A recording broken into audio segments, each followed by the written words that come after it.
중동 빅3 국가와 정상 외교를 통해서 신중동 부음에 기반을 다졌다는 점에서 중요한 의미를 갖습니다. 이 첨단 산업에 기초한 산업 다각화를 성공시키겠다. 115조에 달하는 이런 큰 사업을 할 수 있는 발판을 이제 중동에서는 한국을 너무 높이 평가해요. 그 순방 때는 영공에 들어갔을 때 전투기 2대가 왕원지 빈살만 왕세자가 직접 전기차를 몰고 와서 데리고 어디 간다는 게 상상을 할 수가 없는 일인데 근데 사우디는 왜 우리한테 이렇게 좋은 것을 해줬어요? 그게 정상 외교입니다. 아 정상. 아.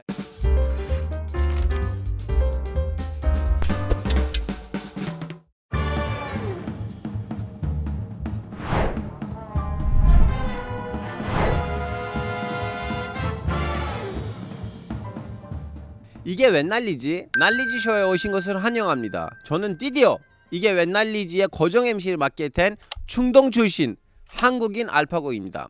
전 세계가 기후변화 때문에 탈석유 흐름을 나아가며 중동의 오일머니가 위협을 받고 있습니다. 새로운 먹거리를 잡기 위해 중동은 요즘 첨단 미래 사업에 눈을 들려 테크머니를 벌려고 하는 중인데요. 지난 10월 윤석열 대통령님이 중동에 순방을 다녀온 것도 이것과 연관이 있습니다.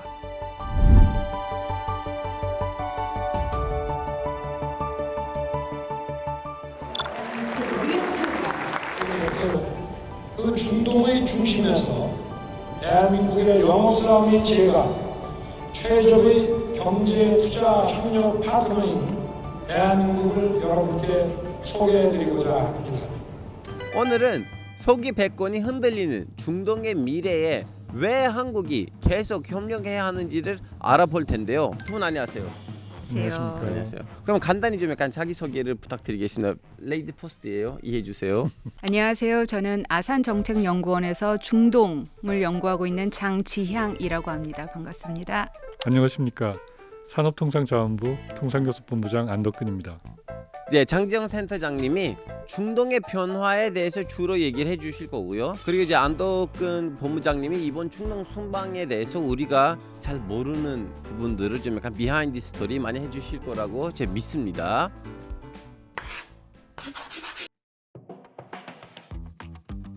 자, 다들 아시다시피 사우디나 아랍에미레이트 같은 나라들은 석유로 돈을 어마어마하게 벌었습니다. 근데 원래 석유 부자의 원조는 중동이 아니라 영국하고 미국이었습니다. 자, 이 부분 좀 약간 설명해 주세요. 사실 석유 개발의 원조는 미국입니다. 미국 펜실바니아 주에서 가장 먼저 석유가 발견됐고 그 다음은 텍사스주. 네. 그래서 이제 19세기에는 미국에서 처음으로 이제 석유 개발이 막 시작이 됐었죠. 그래서 많이 들으셨겠지만 이 석유왕 록펠러라고 들어보셨죠? 아, 그렇죠. 예, 미국이 저렇게 석유를 개발하는 걸 보니 우리도 뭔가를 해야겠다라고 하면서 유럽과 가까운 중동을 이제 쳐다보죠. 그리고 영국에 의해서 최초로 중동 내 최고의 대형 유전이 발견이 되고 이제 그것이 앵글로 페르시아 석유회사로 개발이 됩니다. 그래서 이제 또 석유 시장의 주도권이 중동으로 넘어가는데 이제 중동에 있는 산유국들이 조금씩 독립적인 목소리를 내가던 차에 이스라엘이 건국을 하죠. 그래서 이스라엘 편을 드는 유럽 국가들과 미국 그리고 이제 이 팔레스타인 땅에 살고 있었던 아랍 형제들이 쫓겨나니까 아랍 산유 왕정들도 이스라엘을 지원하는 나라들에게 원유를 감산하겠다라고 선언을 해요. 그게 그 유명한 오일 쇼크, 석유 파동.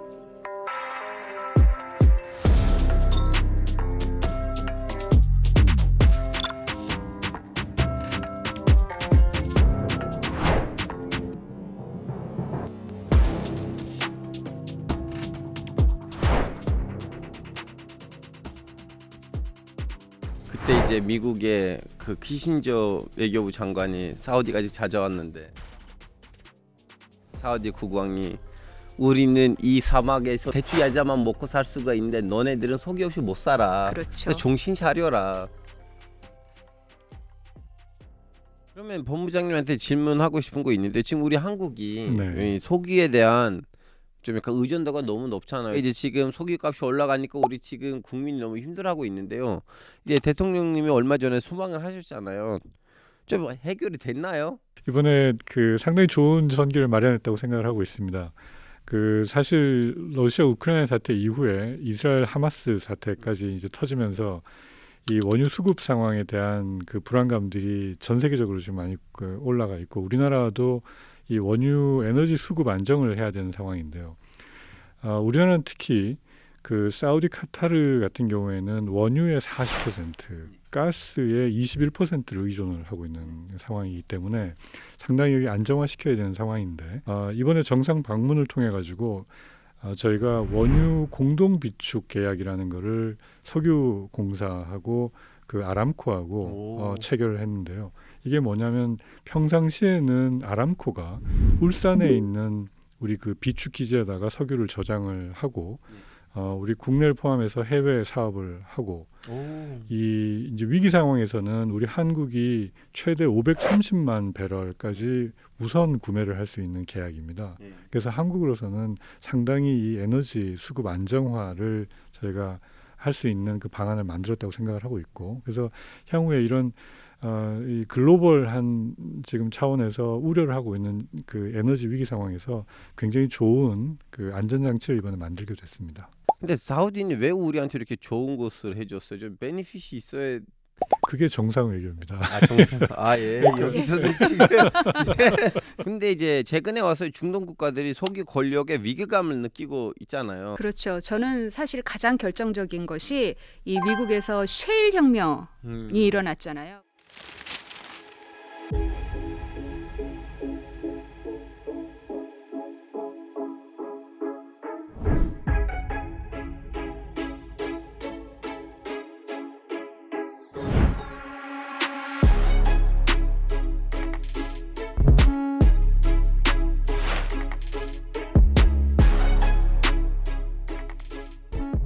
미국이 최대 산유국이 됩니다. 사우디아라비아를 제치고. 오.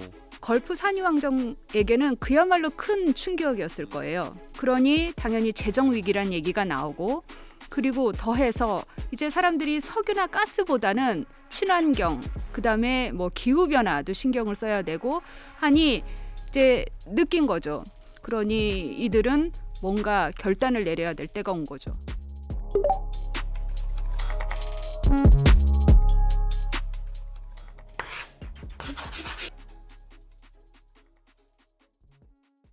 자, 그러면 교수님 제가 우리 시청자분들도 궁금하실 것 같은데요. 이 산유국들은 석유 말고는 먹고 사는 거 없는 거 아니야? 그럼 앞으로 걔네들 뭘 먹고 살 거냐? 뭐 이렇게 궁금한데요. 알파고 같으면은 이제 곧 있으면 이 석유 시대가 진다는데 뭘 할 것 같아요? 저는 뭐 금융, 관광 아니면 한국처럼 핸드폰 만들고 자동차 만들고 그럴 것 같은데요. 관광 좋아요. 네. 그런데 한국처럼 제조업을 할 수는 없어요. 왜냐하면 시간이 너무 오래 걸리고 인구가 그렇게 많지가 않아요. 맞아요. 예, 그런데 제조업하면은 기술 더하기 인력이거든요. 네.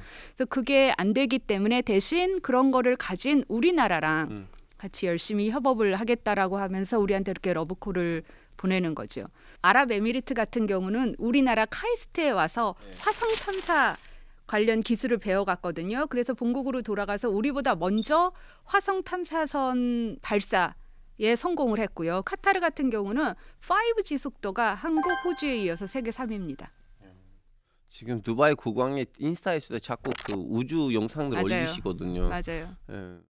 그러니까 2010년대 중반을 전후로 해서 지금은 정말 최첨단 산업에 올인을 하고 있고, 그러니까 사우디에서 2016년에 비전 2030이라는 네. 거대 프로젝트를 발표를 했었죠.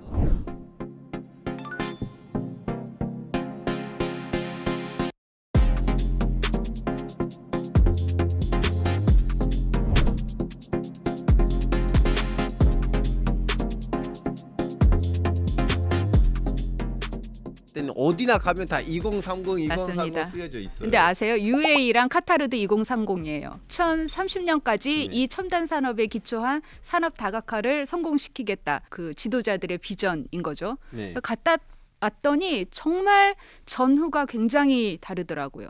이번 순방은 중동이 추진하는 이런 미래 산업에 한국도 신사업을 같이 해보려고 다녀오신 거잖아요. 그러면 중동 국가들이 한국을 필요로 하는 상황인가요? 아니면 옵션 중에 하나예요? 어떻게 생각하세요?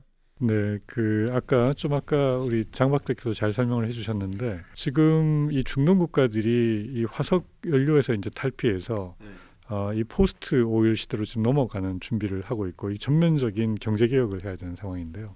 이 단계에서 섬유 산업부터 석유화학, 뭐 자동차뿐만 아니라 이 첨단 반도체, 2차 전지, 심지어 우주항공, 방산까지 전 산업 분야를 망라하는 제조업 역량을 갖고 있는 나라가 별로 없습니다. 전 세계에. 이런 그 대규모의 산업 전환을 해야 되는 중동 국가로서는 한국만한 그 파트너를 찾기가 어려운 상황이고요. 또 우리나라는 사실 50년 전에 이 건설 붐을 만드는 그 시기에 쌓았던 신뢰와 경험이 있는데 지금 거의 50년 만에 이제 그동안의 제조업과 이 산업을 키우는 역량을 갖춘 한국과 다시 한번 이런 것을 협업을 하고 파트너십을 가지고 이걸 해보겠다라는 그런 열망과 그 신뢰가 있는 것 같습니다. 그런 여러 가지 필요성 때문에 이번에 사우디하고 카타르에서 직접 국빈 초청을 하는 계기가 된 것 같습니다. 정상께서 이번에 가셔서 이 산업 협력을 할 수 있는 그런 토양을 잘 만들어 놓고 오셨습니다. 이제 새로운 도시 건설의 신화를 함께 만들어 갑시다. 감사합니다. 저도 이제 올해 갔을 때 봤었는데 그 사우디 메카 메디나 사이에 있는 그 큰 도로를 한국 건설 회사가 만들었거든요. 이거 그 제일 중요한 성스러운 일까지는 다 한국한테 맡겼다는 말이죠. 그 70년대 80년대 중동에서 왜 이렇게 건설품이 생긴 건가요? 아까 제가 말씀드렸던 1970년도에 그 전 세계적으로 오일 쇼크, 네. 석유 파동이 일어섰다고 했잖아요. 이 오일 쇼크가 일어나니 산유국의 재정은 쑥 올라갑니다. 네. 국가의 부가 두둑해진 산유 왕정들이 기본적으로 인프라를 깔아야겠다라고 생각을 한 거죠. 당시 우리나라는 이제 70년대 말 80년대 초였으니 이 국가 주도하에 뭐 중화학공업, 그다음에 건설업, 뭐 중공업들이 굉장히 활발하게 커지고 있었거든요. 그래서 1973년에 이 사만 기업이 사우디에 가서 도로를 까는 작업부터 시작해서 계속 이어서 현대, 그다음에 뭐 대우, 동아 건설이 계속 산유국에 가서 그 나라들의 이 기본 인프라를 많이 구축해 준 거죠. 그러면 대충 몇 명 정도 갔다 왔나요? 그 사이에는? 총 20만 명의 한국 근로자가 그 혹독한 자연 환경 속에서 정말 근면하게 일을 했다라고 알려지고, 제가 사우디에 출장을 가면 좀 연배가 있으신 분들은 자기가 중고등학교 때 다닐 때 한국 노동자들이 얼마나 근면하게 일을 했는지 모른다, 정말 생생하게 기억이 난다라는 얘기 많이 해주시고, 그 기간 동안에 보면은 국제 경제 환경이 굉장히 많이 바뀝니다. 그 공사 기간 동안에 공사비가 예상치 못하게 굉장히 많이 올라가는 경우들이 보통 많습니다. 그런 경우에는 사실 상당히 많은 그 외국 회사들은 포기하고 그냥 가버리는 경우들이 많아요. 수익이 안 나기 때문에 더 이상 못하겠다 그러고 가버리고 마는데, 한국 기업들은 그 오랜 기간 동안에 그 어려운 일을 대단히 막대한 손해를 감수하고서도 다 끝내놓고 나오는 경우가 대부분이지, 그걸 놓고 나오는 경우들이 거의 없습니다. 그런 것들이 지난 50년 동안에 한국 기업들이 중동 국가들이랑 쌓아온 사실 신뢰관계고 파트너십이라고 할 수 있습니다.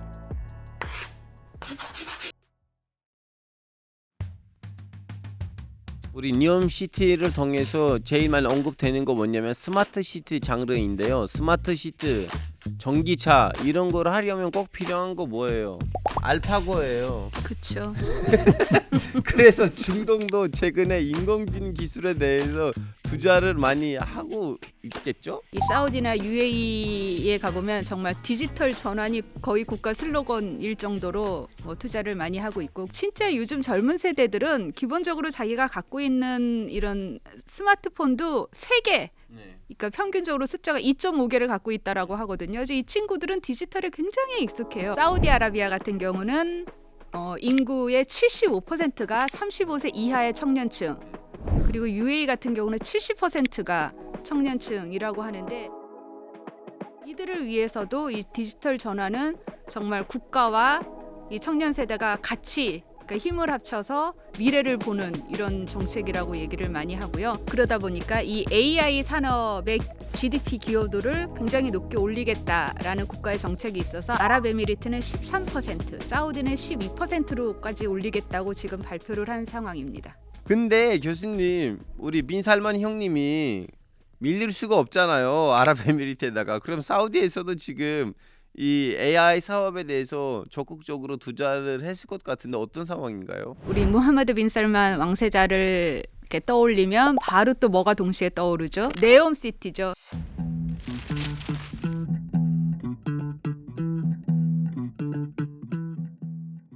그리고 이제 이 네옴시티 안에 더 라인이라고 하는 네.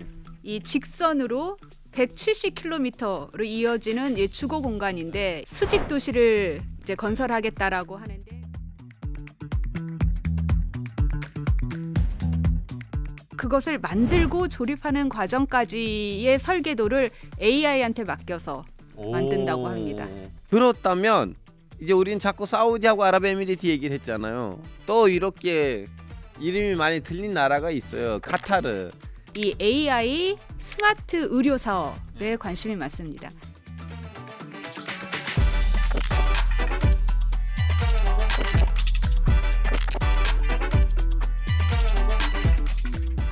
산유왕정, 산유국인데, 산유국은 기본적으로 그러니까 국가 재정이 풍부하기 때문에 시민들을 상대로 가끔씩은 무차별적인 복지 제도를 실시를 해요.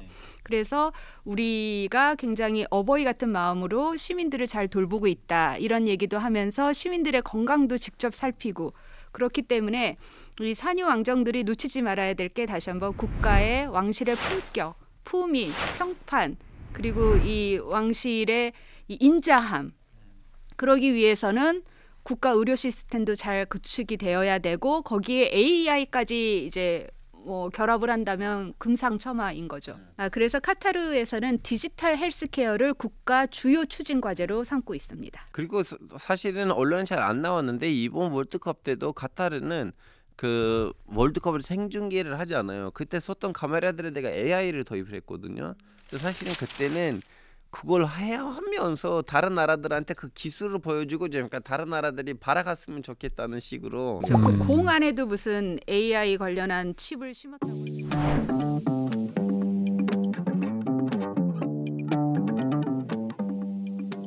그러면 그 법무장님이 이번에 이제 다녀오셨잖아요. AI 성과가 좀 약간 어느 정도 있었나요? 그 한국도 이 카타르하고 협력 사업 중에 AI 분야를 가장 최우선 협력 과제로 선정을 하고 있습니다.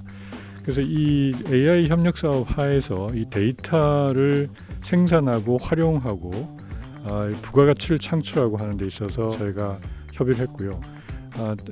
또한 이 AI 관련해 가지고 지금 국제 규범을 만드는 작업에 우리 지금 대통령께서도 굉장히 적극적이시기 때문에 카타르하고 한국이 같이 협력하기로 했고, 특히나 이 카타르 같은 경우에는 지금 이런 그 디지털 전환 작업의 인프라를 구축하는 차원에서 5G를 상용화한다거나 전자상거래에 특화되어 있는 자유무역지대를 지정을 한다거나 하는 작업들을 하고 있습니다. 아까 우리 장박께서 설명하신 것처럼 지금 카타르는 이 디지털 헬스케어 부분에 굉장히 관심을 많이 가지고 있는데, 이 AI 기술이 이 응용이 되는 이 헬스케어를 포함해서 자율주행, 기타 이런 첨단 산업 부분에 12건의 지금 MOU 협력 성과를 발굴을 했습니다.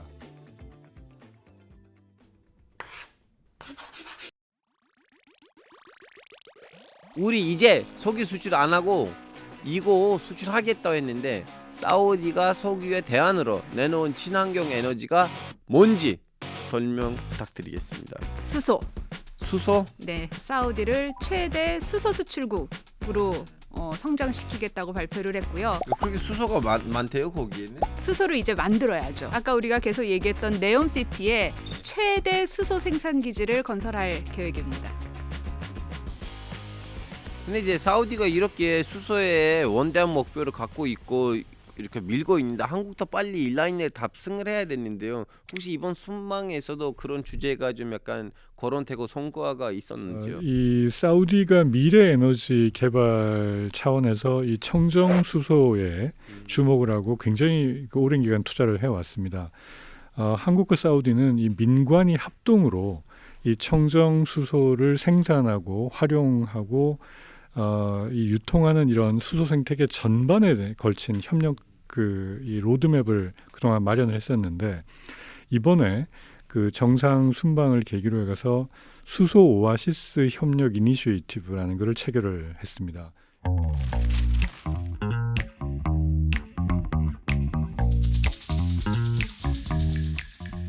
우리 기업들이 이 부분에 있어서 상당히 많이 진출을 하고 역할을 할 수 있을 거라고 믿고 있는데요. 예를 들어서 그 라스 알카이르라는 그 사우디 지역에 지금 사업비가 한 155억 불 정도의 굉장히 큰 규모의 블루 암모니아 생산 사업이 지금 진행이 되고 있는데 여기에 우리 기업들이 상당히 많이 진출을 하게 될 것 같고 또 지금 우리 기업들이 기타 그 아람코와 청정수소 관련된 여러 가지 협력 사업에 지금 많이 진출을 이제 하고 있습니다. 그 카타르는 뭘 투자하고 있어요 그러면? 카타르는 태양광이라고 하네요. 이제 법무장님 카타르 대한강 산업에 또 한국이 대박난 거 하나 있다면서요? 작년에 그 대박의 주역이 삼성물산이었었는데요. 약 8천억 규모짜리의 그 태양광 발전소 프로젝트를 삼성물산이 단독으로 수주를 했습니다. 그래서 이게 사실 두 군데 지역에 있는 건데 이게 총 규모로 하면은 약 10제곱킬로미터. 이 면적이 총 면적이 그 축구장 한 1,400개 크기고 여기 들어가는 태양광 패널이 160만 개의 엄청난 규모의 사업인데요. 삼성물산이 단독으로 이거를 수주를 해서 설계, 조달, 시공까지 다 한 아주 그 대단한 성과를 냈었고요. 카타르 산업단지의 굉장히 중요한 전력원이 될 것 같고 전체 이 국가 전력망에 아주 큰 자산이 될 것 같습니다. 그 회사 들어가야 되는데.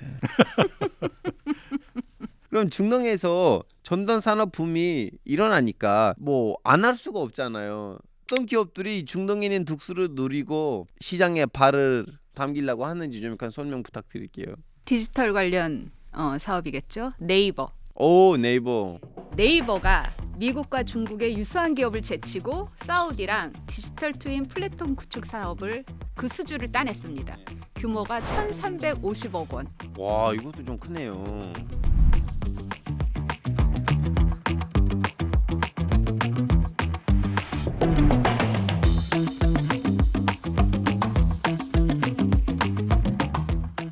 제가 중동 아랍 친구들이랑 만날 때는 그분들이 제일 칭찬했던 한국 기업들 중 하나는 네이버예요. 왜냐면 왓츠앱 안 쓰는 나라도 한국이고 지금. 그래서 다들 중동에서는 한국을 너무 높이 평가해요.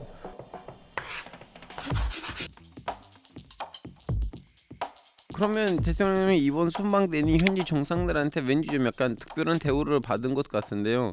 분위기가 어떤지 좀 설명해 주세요. 네, 이번에 굉장히 사실 이례적인 일들이 많이 발생을 했었는데요. 저도 이 대통령님 순방의 수행원으로 이제 가본 적이 있지만 이번에 사우디 그 순방 때는 영공에 들어갔을 때 그 전투기 2대가 와서 이제 대통령께서 타신 공군 1호기를 이렇게 쭉 영접을 해서 간 아주 생각하기 어려운 그 영접을 받았었고 그다음에 이제 숙소에서 그 행사장이 있는 포럼장으로 가는 그때 그 모하메드 빈 살만 왕세자가 직접 전기차를 몰고 와서 옆에 우리 대통령을 태우고 직접 가신 그런데 사실 이렇게 거꾸로 생각해 보면 우리 대통령께서 차를 몰고 다른 대통령을 이렇게 데리고 어디 간다는 게 상상을 할 수가 없는 일인데 이제 이런 일들이 있었고요. 그 카타르 방문하셨을 때는 이 기마 부대, 낙타 부대가 이제 호위를 하는 환영식을 했었었고, 그 더욱이 이제 식사 때는 그 카타르 국왕께서 그 부부 동반 신교 만찬을 하셨는데, 물론 잘 안 해요. 잘 아시겠지만 네, 중동에서는 이렇게 부인을 데리고 다른 나라 정상이랑 밥 먹는 건 없어요.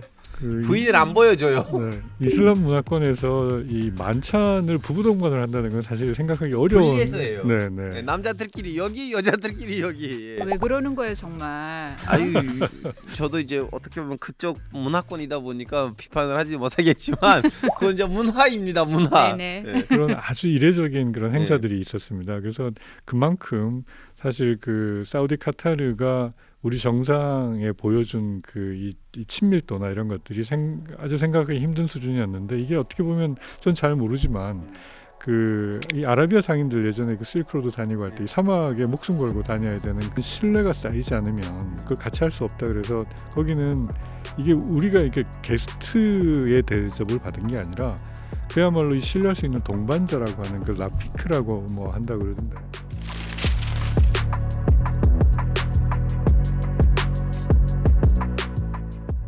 정말 목숨을 걸고 같이 사막을 건너가는 그 동반자의 대우를 우리가 이번에 만든 것이 이번에 큰 성과라고 생각이 됩니다. 같이 이제 식사도 했는데 뭐 이제 차같이 끌고 왔는데 이런 것들은 이제 좀 약간 액션이죠. 예, 우리 한국 사람들한테는 숫자가 필요하거든요. 순방이 얼마나 성과적인지를 좀 구체적으로 설명해 주시면 감사하겠습니다. 이제 여러 가지 손에 잡히지 않는 거 설명드리는 것보다 이게 이제 수치로 보여드려야 될 것 같은데, 이번에 그 MOU를 체결한 게 총 이제 63건인데 사우디하고 이제 했는 그 전체 이 계약 규모가 따져보면 한 156억 불 정도, 그리고 이 카타르하고는 한 46억 불 정도에서 같이 총 한 202억 불 정도 규모의 이 협력 성과를 지금 만들었습니다. 그 에너지 분야, 뭐 아까 우리가 얘기한 스마트 시티, 뭐 심지어는 저 스마트팜 이런 데까지 해서 굉장히 넓은 분야의 산업 기반을 이번에 만들어서 향후에 우리 기업들이 중동 국가들하고 협력하는데 굉장히 좋은 기반이 될 것 같고요.